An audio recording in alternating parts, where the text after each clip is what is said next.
लेकिन आज कोई विवाह का आयोजन नहीं हुआ, क्योंकि कोरोना के संक्रमण को देखते हुए मैंने आपसे अपील की थी कि मई महीने में कोई शादी नहीं, कोई विवाह नहीं। माफ करना मेरे बच्चों, लेकिन जिंदगी ज्यादा महत्वपूर्ण है, इसलिए विवाह ना करने का फैसला किया। जल्दी ही परिस्थितियां सामान्य होंगी और हम आनंद के साथ विवाह जैसे कार्यक्रम भी कर सकेंगे। आज मैं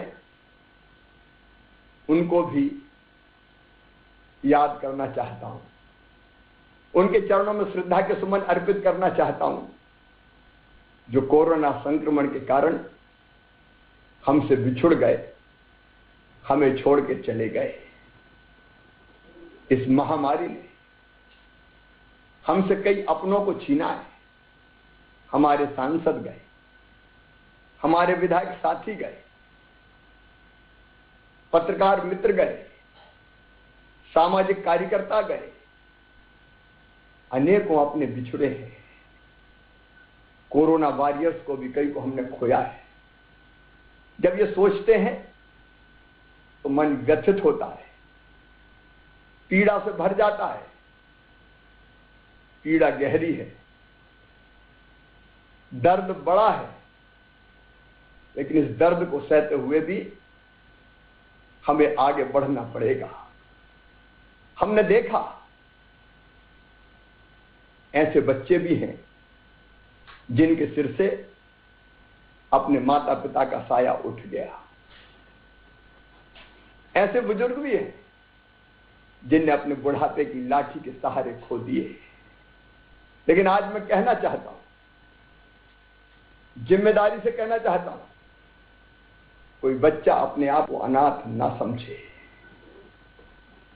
मेरे होते हुए, प्रदेश की सरकार के होते हुए किसी बच्चे को अनाथ नहीं रहने दिया जाएगा। वो प्रदेश के बच्चे हैं, हमारे बच्चे हैं, उनकी चिंता हम करेंगे। और इसलिए हमने योजना बनाई कि ऐसे बेटा बेटी जिनके परिवार में कोई कमाने वाला सदस्य नहीं रहा, उनको जब तक वो सक्षम नहीं हो जाते 5,000 रुपया मासिक पेंशन दी जाएगी। हमने तय किया है, पात्रता ना होने के बावजूद भी ऐसे परिवारों को निःशुल्क राशन दिया जाएगा। ऐसे बच्चे हमारे बच्चे हैं, उनकी निःशुल्क शिक्षा का इंतजाम किया जाएगा। और अगर ऐसे परिवार में कोई सदस्य ऐसा है, पिता नहीं है, मां है, या कोई बहन है, भाई है, जो कुछ काम धंधा या व्यवसाय कर सकता है, तो उसको सरकार की गारंटी पर बिना ब्याज का लोन भी काम धंधा प्रारंभ करने के लिए दिलवाया जाएगा। मेरे प्रिय बहनों और भाइयों, कई अपने बिछुड़े हैं, लेकिन आगे तो हमें बढ़ना ही होगा। और इसलिए मैं उनको प्रणाम करते हुए, कोरोना वॉरियर्स साल भर से ज्यादा हो गया, 1.25 साल लगातार जूझ रहे हैं। हमारे डॉक्टर, हमारा पैरामेडिकल स्टाफ, हमारी सिस्टर्स, चिकित्सा के काम में लगे हुए बाकी मित्र, हमारे पुलिस के साथी, हमारे अधिकारी, हमारे हर विभाग के कर्मचारी, मेरे जनप्रतिनिधि साथीगण, कई पे गर्व होता है।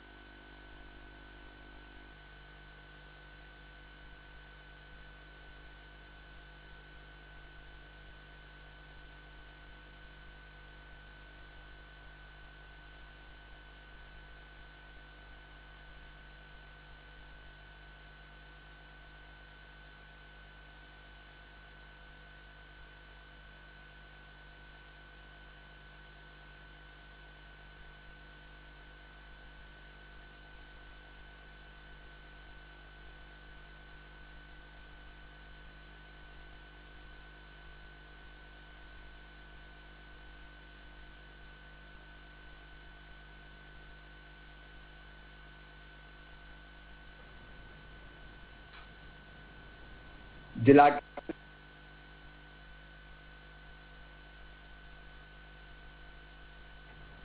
पिता नहीं है, मां है या कोई बहन।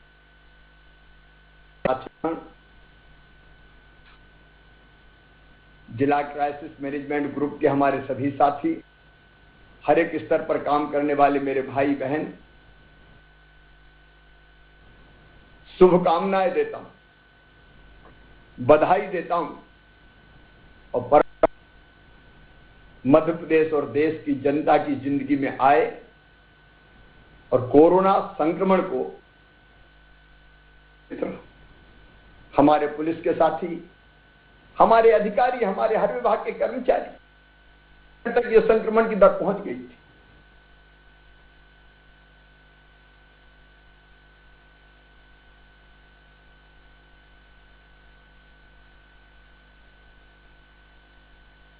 हुए हैं, कामयाब हुए हैं।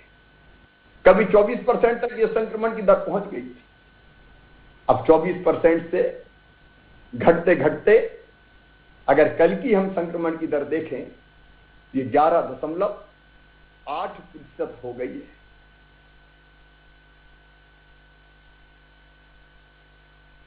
टैंकर, एयरफोर्स के विमानों से जाना हो, ऑक्सीजन रेल चलाना हो, जल्दी आपूर्ति करना हो, प्रधानमंत्री जी ने, केंद्रीय गृह मंत्री जी ने स्नेहपूर्ण सहयोग हमको दिया है। लेकिन मैं आपसे कह रहा हूं, ये लड़ाई अगर हम आज जीतने की तरफ आगे बढ़ रहे हैं तो आपके कारण, क्योंकि आपने संयम का परिचय दिया, आपने धैर्य का परिचय दिया। हमने कोरोना कर्फ्यू लगाया और उसका कड़ाई से पालन किया। जिन जिलों ने इस कर्फ्यू का कड़ाई से पालन किया, वहां पॉजिटिविटी की दर तेजी से नीचे गिरी है। लेकिन मैं उन जिलों को भी आगाह करना चाहता हूं जिनने लापरवाही बरती है। ऐसे भी कुछ जिले वहां हम देख रहे हैं कि लगातार 1.5 महीने से संक्रमण की दर घटी नहीं है, बल्कि वहां चिंताजनक स्थिति में हम पहुंचे हैं। और इसलिए मैं निवेदन करना चाहता हूं, अभी ढिलाई नहीं, अभी पूरी कड़ाई। इस संक्रमण को पूरी तरह से नियंत्रित करना है। अभी चैन की सांस नहीं लेना है। और नियंत्रित कौन करेगा?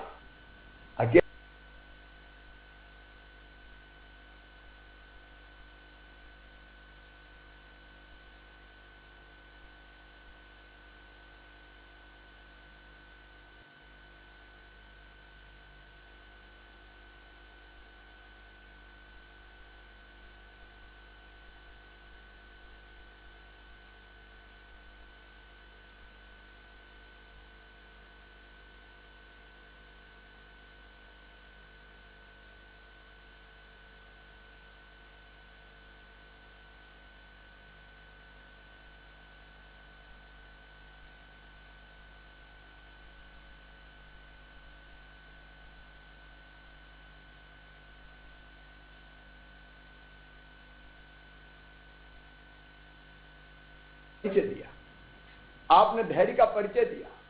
हमने कोरोना कर्फ्यू लगाया,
ये नहीं कर सकते, कोई कलेक्टर नहीं करवा सकता, कोई कमिश्नर नहीं करवा सकता। ये आपको करना है। आपके गांव में और आपके वार्ड में कोरोना कर्फ्यू का ढंग से पालन किया जाए, तभी संक्रमण की चेन टूटेगी। दुनिया में इसके अलावा और कोई रास्ता है ही नहीं। सारी दुनिया में जहां संक्रमण की चेन टूटी है, आपस का मिलना जुलना बंद करके ही टूटी है। इसलिए एक नंबर का काम जो आपको करना है, संक्रमण की चेन मतलब कोरोना कर्फ्यू का पालन कराना है। गांव की और वार्ड की जो हमारी टीम है, उससे मैं कहना चाहता हूं, दूसरा काम आपको करना है, घर घर सर्वे हो रहा है, किल कोरोना अभियान हमने चलाया हुआ है। घर घर सर्वे करने हमारे नीचे गांव में हमारे स्वास्थ्य कार्यकर्ता, आंगनबाड़ी कार्यकर्ता, आशा कार्यकर्ता, रोजगार सहायक, उनकी कई टीमें बनी हैं, आप जानते हैं, मेरे विधायक साथी जानते हैं, मेरे सांसद मित्र जानते हैं। वो टीम घर घर जा रही है, लेकिन वो टीम क्या अकेली सफल हो पाएगी? कई बार ऐसे प्रसंग भी आए कि टीम जाके द्वार खटखटाती है तो लोग घर के बताते नहीं, छुपाते हैं, दरवाजा नहीं खोलते, कुछ जगह इनकार कर देते हैं। मैं कहना चाहता हूं गांव के क्राइसिस मैनेजमेंट की टीम से, मेरे मित्रों, मेरे प्रिय बहनों और भाइयों, आप में से कुछ लोग उस टीम के साथ जाओ, आप भी कुंडी खटखटाओ और लोगों से अपील करो कि मत छुपाओ, बताओ सर्दी जुकाम बुखार खांसी है तो इलाज संभव है ना, हम इलाज करेंगे। मुझे कहते हुए दुख है, कई लोगों ने नहीं बताया, सर्दी जुकाम बुखार का कहीं झोला छाप डॉक्टरों से इलाज कराते हैं और झोला छाप डॉक्टरों ने कई जगह इलाज करके मनचाही दवाइयां देती और बाद में पता चला कि धीरे धीरे फेफड़े उनके संक्रमित होते रहे और ऐसी स्थिति आई कि ऑक्सीजन का सैचुरेशन कम हो गया और अंततः उनको अस्पताल में या तो ऑक्सीजन पे आना पड़ा या फिर वेंटिलेटर पे जाना पड़ा।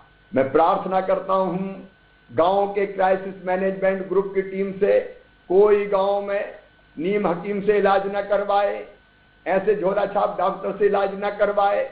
आप सर्वे करें, सर्वे में सर्दी जुकाम खांसी के पेशेंट मिलते हैं, उनको तत्काल निःशुल्क दवाई हम दे रहे हैं, कोरोना के तत्काल दवाई का किट देना है, वो दवाई खिलानी है और उनको घर में होम आइसोलेट करना है, उनका टेस्ट कराना है। मैं कलेक्टर्स को निर्देश दे रहा हूं, प्रभारी मंत्री देके टेस्ट में कोई कमी नहीं रहनी चाहिए, जितनी जरूरत है टेस्ट करो, चिंता की बात नहीं है। ज्यादा संक्रमित निकलेंगे तो निकलेंगे, हम पहचान तो लेंगे समय में और पहचान को उनका इलाज तो कर लेंगे। इसलिए उनका टेस्ट करना, जब तक टेस्ट की रिपोर्ट ना आए, घर आइसोलेट करना मतलब अलग रखना, और घर में जगह ना हो तो ये भी मैं गांव के क्राइसिस मैनेजमेंट ग्रुप से कह रहा हूं कि क्वारंटाइन सेंटर पंचायत भवन में, स्कूल में अब बनाओ ना, चाय नाश्ता भोजन पानी दवाई सबकी व्यवस्था हम कर रहे हैं।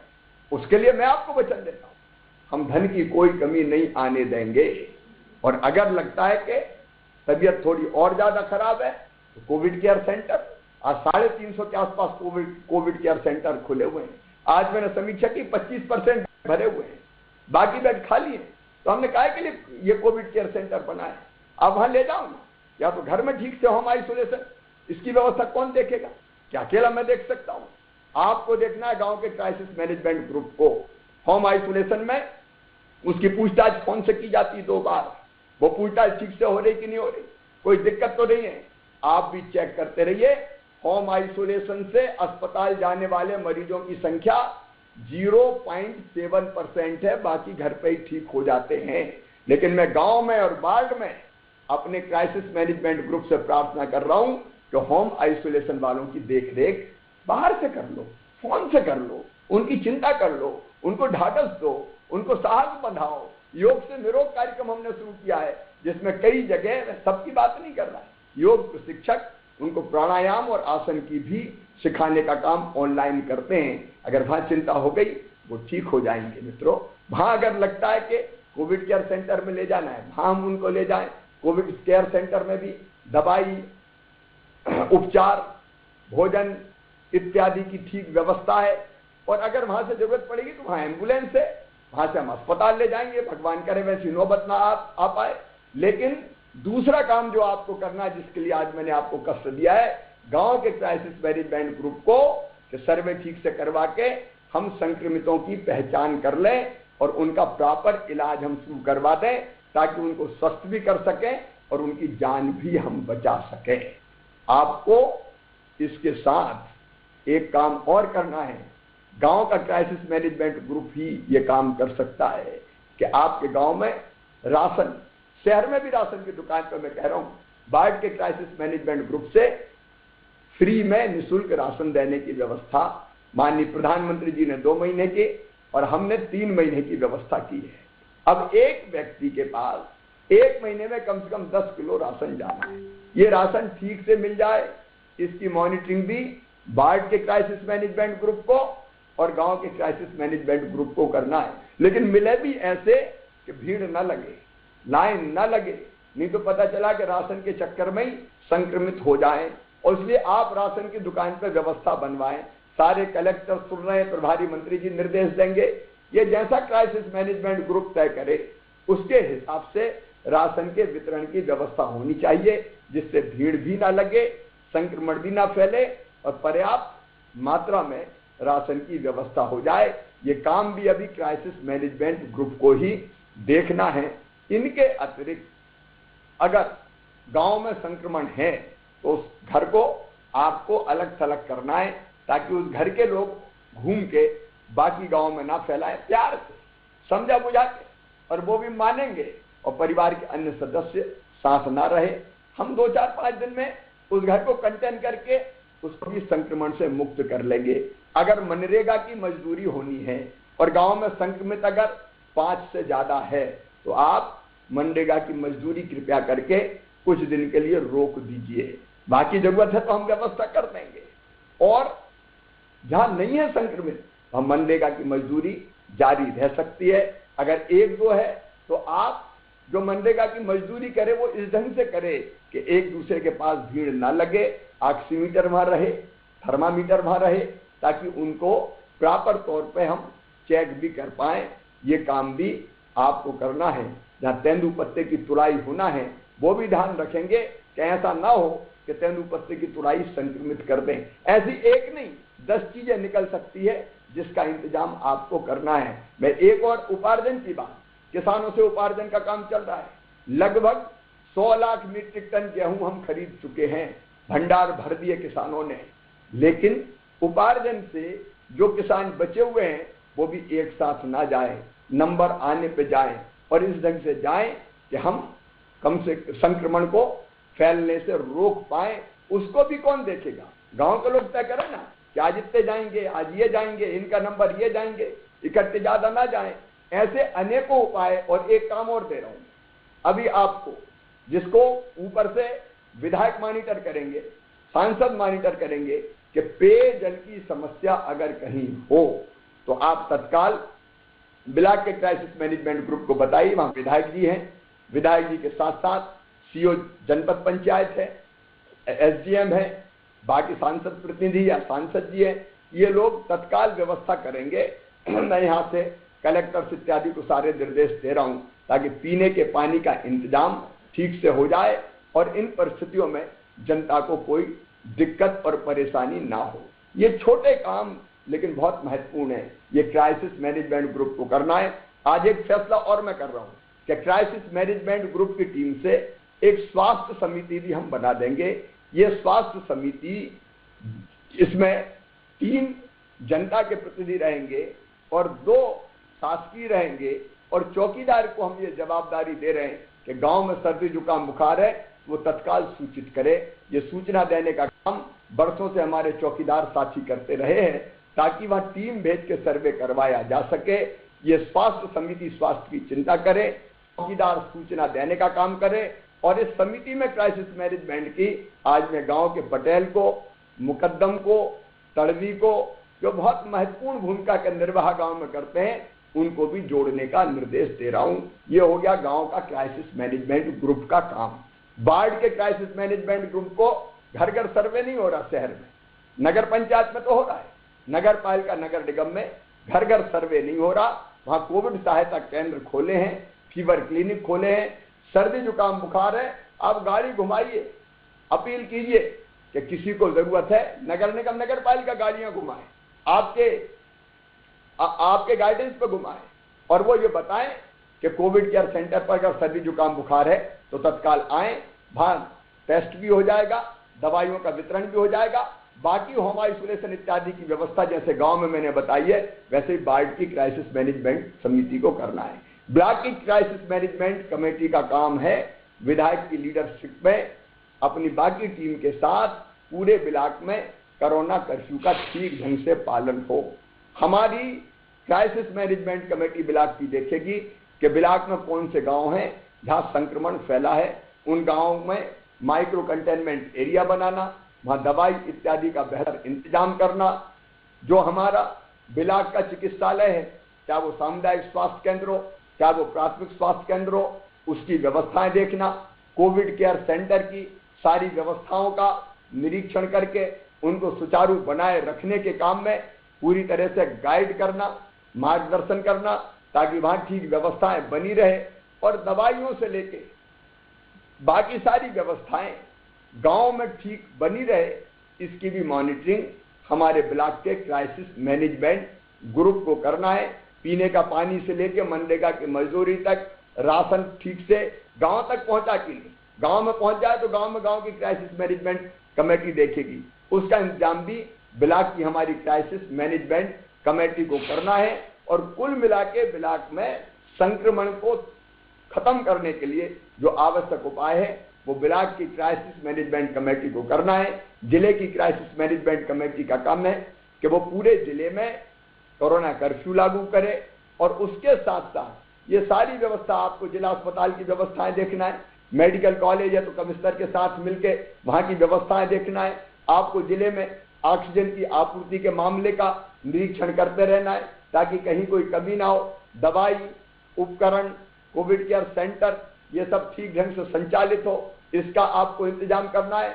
और कहीं से भी कोई प्रशासनिक दिक्कत जनता को ना हो, इसका इंतजाम भी हमारे जिले के क्राइसिस मैनेजमेंट कमेटी को, जिसमें प्रभारी मंत्री, सांसद, विधायक, कलेक्टर, एसपी, सामाजिक राजनीतिक कार्यकर्ता और अन्य प्रमुख स्वयंसेवी संस्थाओं के लोग सम्मिलित है, वो करें। मैं बार बार इस ड्यूटी को कलेक्टर्स को भी बता चुका हूं।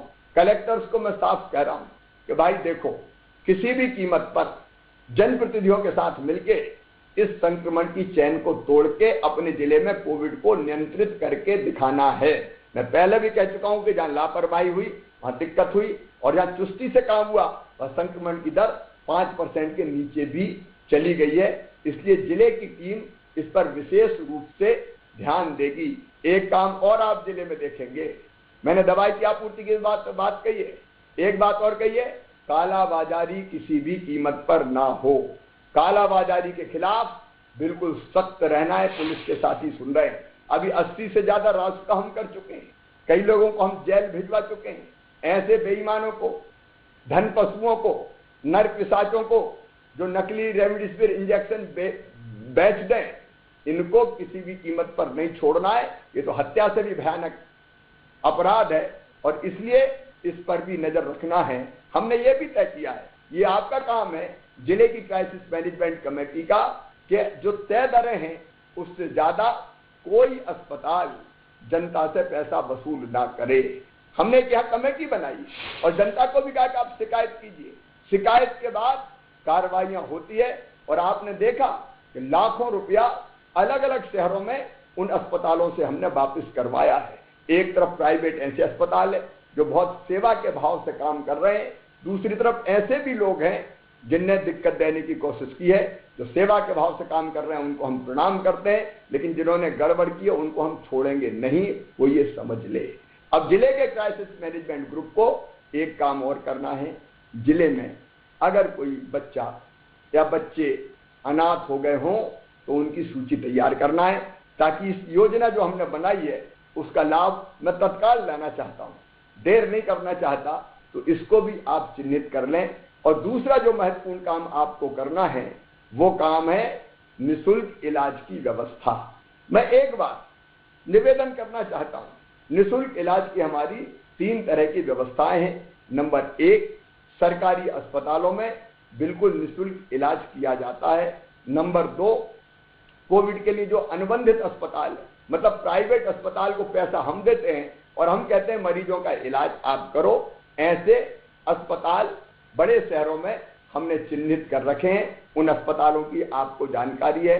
और नंबर 3 जो योजना हमने बनाई, इन तीनों को मिला के मुख्यमंत्री कोविड उपचार योजना है। वो योजना है कि जितने भी हमारे आयुष्मान कार्डधारी है, आयुष्मान कार्डधारी, और उसमें हमने लिबरल किया है। मैं एक बार अपने विधायक मित्रों को भी बताना चाहता हूं कि अगर किसी परिवार में एक आयुष्मान कार्ड है तो बाकी सभी सदस्यों के तत्काल आयुष्मान कार्ड बना दिए जाएंगे और उनका इलाज निःशुल्क किया जाएगा। पात्रता किसी को आती है, छूट गया है तो उसके भी बना दिए जाएंगे।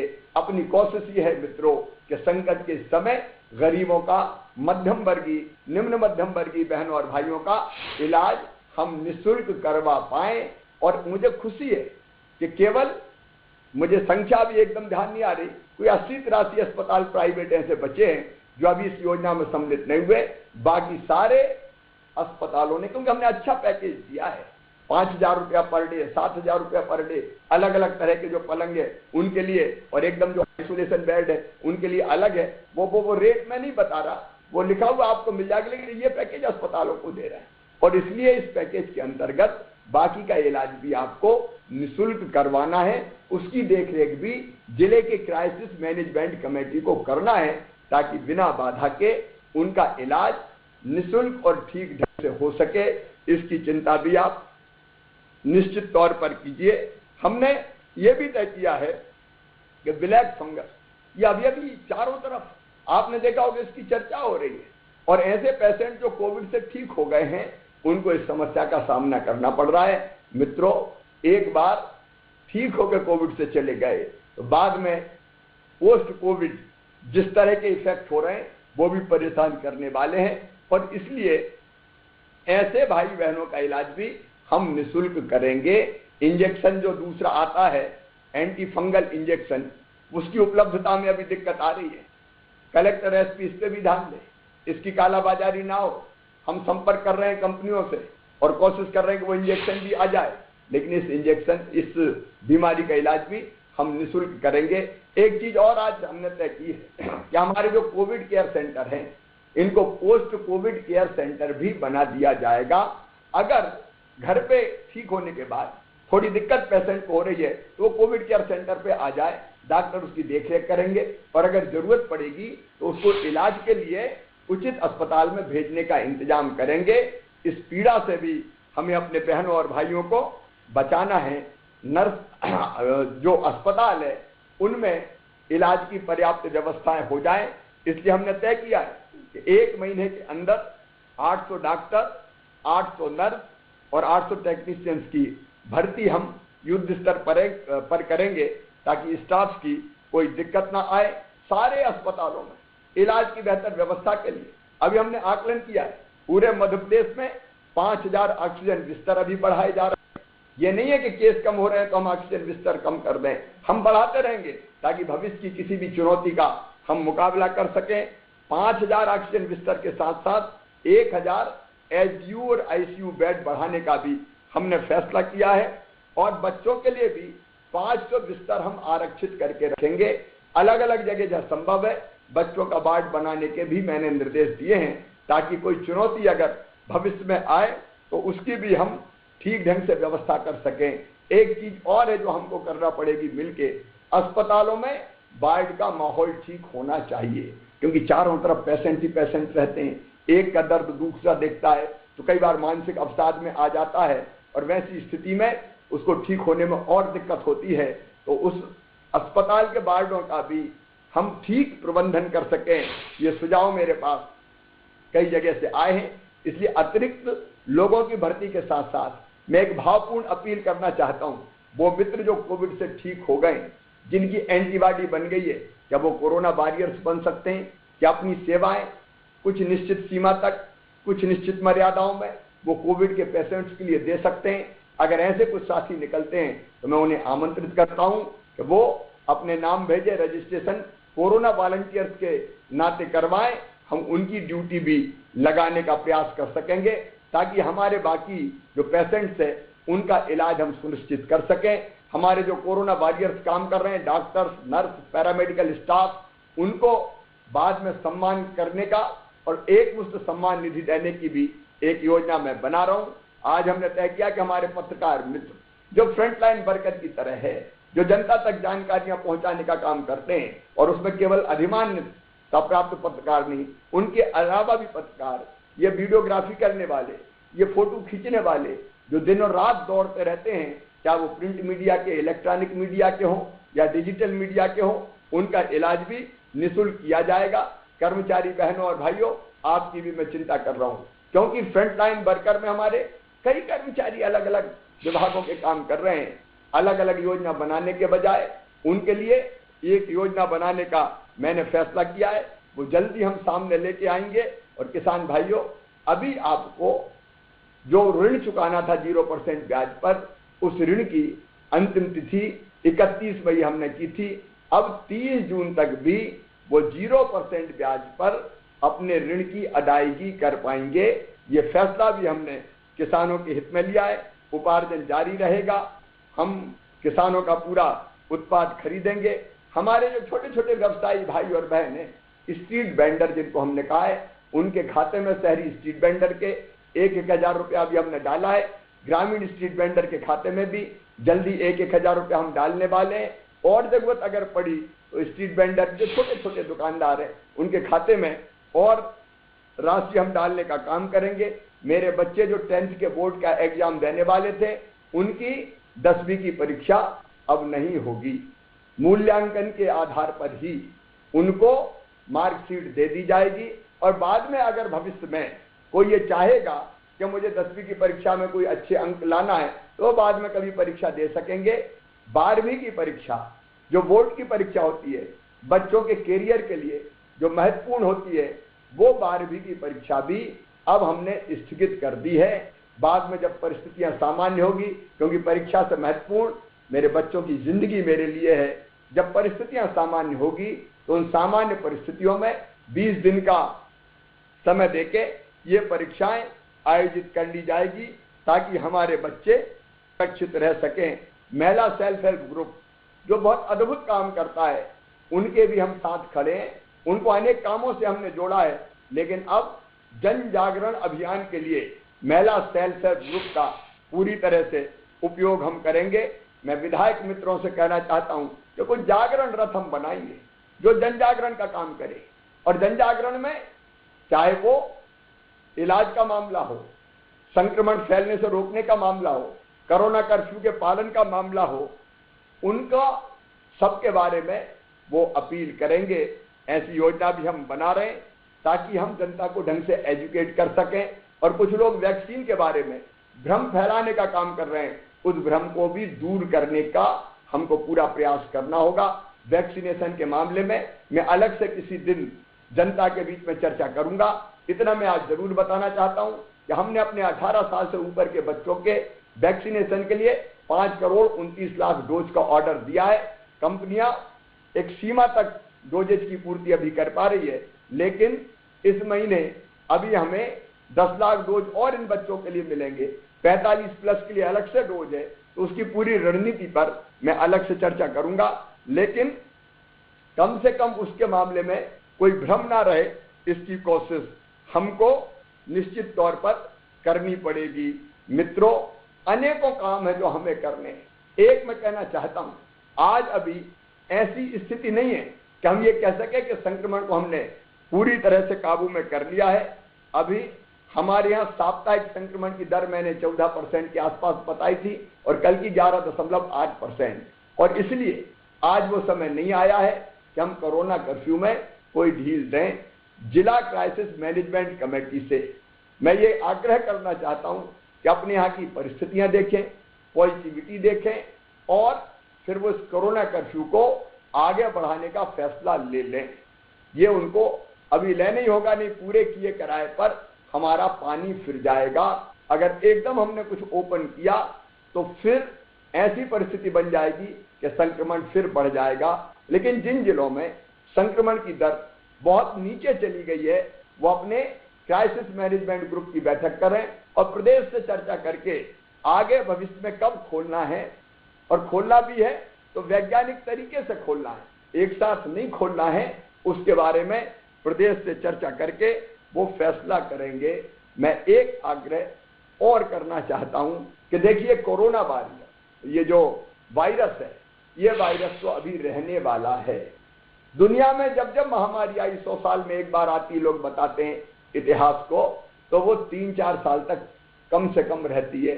ये 3-4 साल तक वायरस तो रहेगा, और इसलिए हमको वायरस के रहते हुए अपनी जिंदगी को जीने की आदत डालनी पड़ेगी। मतलब कोरोना संक्रमण रोकते हुए हमको अपना आचरण और व्यवहार करके परिस्थितियों को सामान्य बनाने की कोशिश करनी पड़ेगी।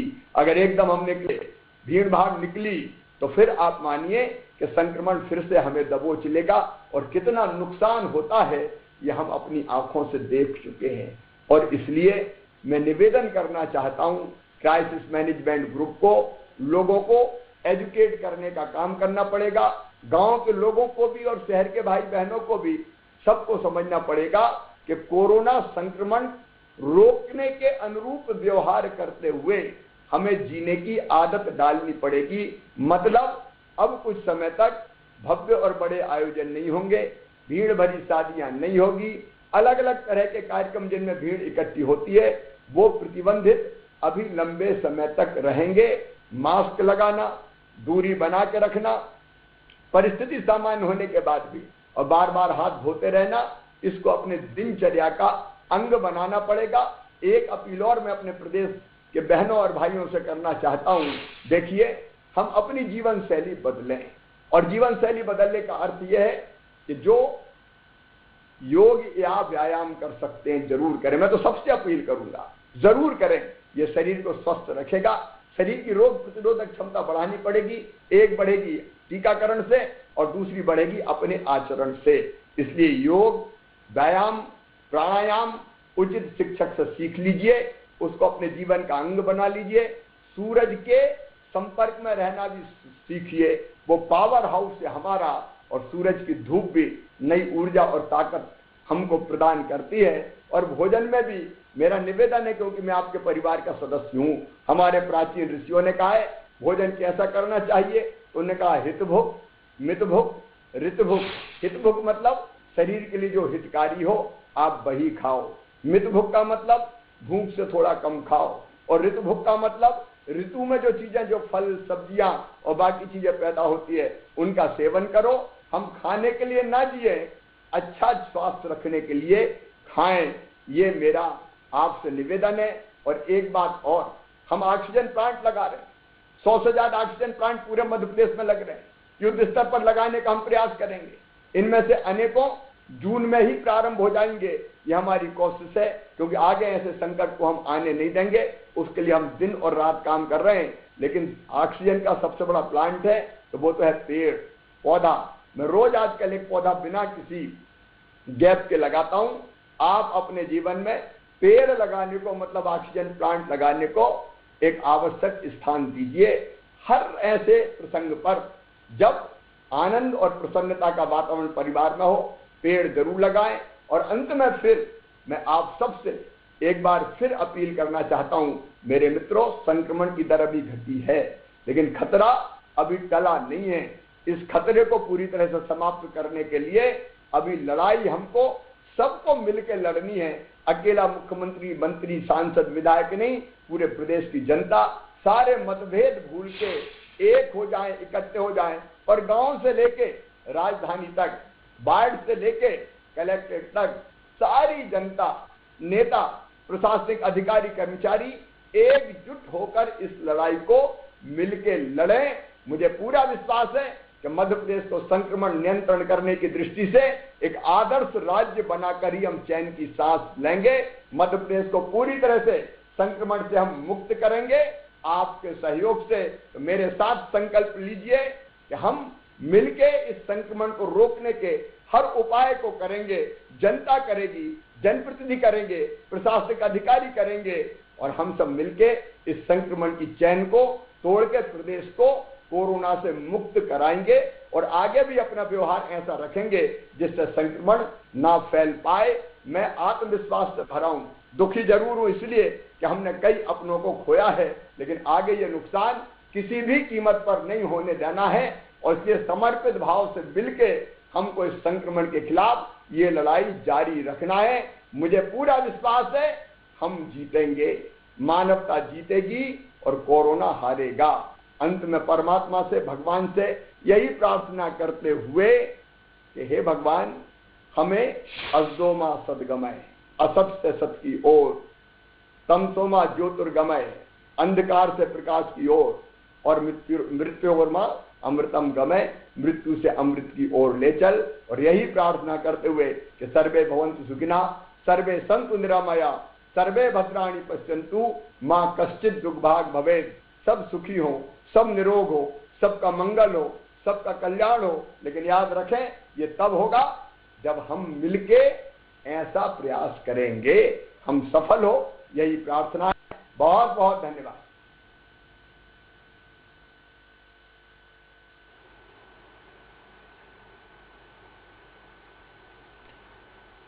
और ये सीधी तस्वीरें आप देख रहे थे भोपाल से, जहां पर लाइव थे शिवराज सिंह चौहान। मुख्यमंत्री ने कहा है कि जिस तरह से अब तक उन्होंने कोरोना पे जो सफलता पाई है, सभी लोगों को अपनी जिम्मेदारी तय करनी होगी, जिससे भविष्य में ये कोरोना वायरस फिर से पैर ना पसार सके।